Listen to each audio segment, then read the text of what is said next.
جی، قومی اسمبلی کے deputy speaker Qasim sorry ہمارے ساتھ موجود ہیں۔ کوئٹہ سے رکن قومی اسمبلی منتخب ہوئے اور نوجوان قیادت ہیں اور بڑی طویل وابستگی ہے تحریک انصاف سے۔ آئیے ان سے بات کرتے ہیں۔ قاسم صاحب، آپ کو خوش آمدید کہتے ہیں۔ بہت شکریہ۔ اچھا قاسم صاحب، یہ فرمائے گا کہ بلوچستان کے بہت سارے مسائل ہیں، خاص طور پہ بے روزگاری ہے اور اس طرح کے، تو اس کے حل کے لیے کیا حکومت اقدامات کرے؟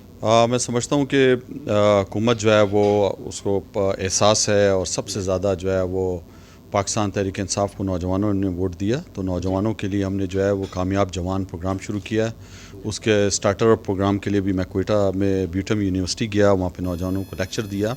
تقریباً 100 ارب روپے کا پروگرام شروع کر رہی ہے کہ نوجوانوں کو قرضہ دے اور نوجوانوں کو اپنے پیروں پہ کھڑا کر سکے، کہ وہ بلکہ جو پڑھے لکھا نوجوان ہیں وہ اپنے آئیڈیاز شیئر کریں اور کاروبار میں آئیں اور لوگوں کو بلکہ روزگار بھی دیں۔ تو اس حوالے سے بھی ہماری حکومت نوجوانوں کے لیے ایک ایسا انہوں نے پروگرام لانچ کیا، میں سمجھتا ہوں جس میں کوئی سفارش نہیں ہے، کوئی اس کے اندر میرٹ پہ فیصلے ہو رہے ہیں، اور آن لائن تمام نوجوانوں کو سہولت دی ہے کہ وہ اپلائی کریں۔ اس کے ساتھ ساتھ احساس پروگرام ہے جو غربت کے خاتمے کے لیے ہم نے شروع کیا ہے، پوری دنیا اس کو سراہ رہی ہے۔ اس حوالے سے بھی بلوچستان اور پورے پاکستان میں ہم وہ جو پسا ہوا طبقہ ہے اس کو احساس پروگرام کے ذریعے جو ہے وہ ہم سپورٹ کر رہے ہیں۔ اچھا، ایک الزام جو ہے اپوزیشن لگاتی ہے کہ جو قانون سازی کی جا رہی ہے تو اس میں آرڈیننسز بہت زیادہ جو ہیں لائے گئے اور قانون سازی اتنی نہیں ہوئی جتنی ہونی چاہیے، تو اس سلسلے میں پارلیمنٹ اب کیا کرے گی؟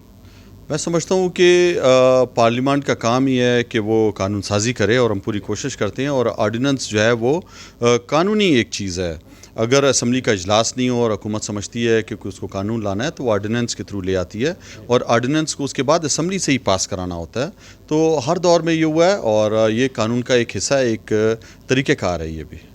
اچھا، سردار اختر مینگل جو ہیں وہ تحریک انصاف کے اہم اتحادی ہیں، لیکن کچھ باتوں پہ انہوں نے ناراضی کا بھی اظہار کیا، تو انہیں راضی کرنے کے لیے کوئی اقدامات کیے جا رہے ہیں، کوئی کوششیں ہو رہی ہیں آپ کی جانب سے؟ دیکھیں، حکومت کے اتحادی ہمارے بہت جو ہے میں سمجھتا ہوں قابل احترام ہے، اور ہمیشہ سے جو ہے ہم نے پوری کوشش کی ہے، جو ان کے ساتھ 6 نکاتی جو ہمارا ایجنڈا تھا اس پہ حکومت کام کر رہی ہے۔ ہماری گائے بگائے میٹنگز ہوتی رہتی ہیں، اور ایسی کوئی بات نہیں ہے، ہمارے اتحادی ہیں، ہمارے ساتھ ہیں۔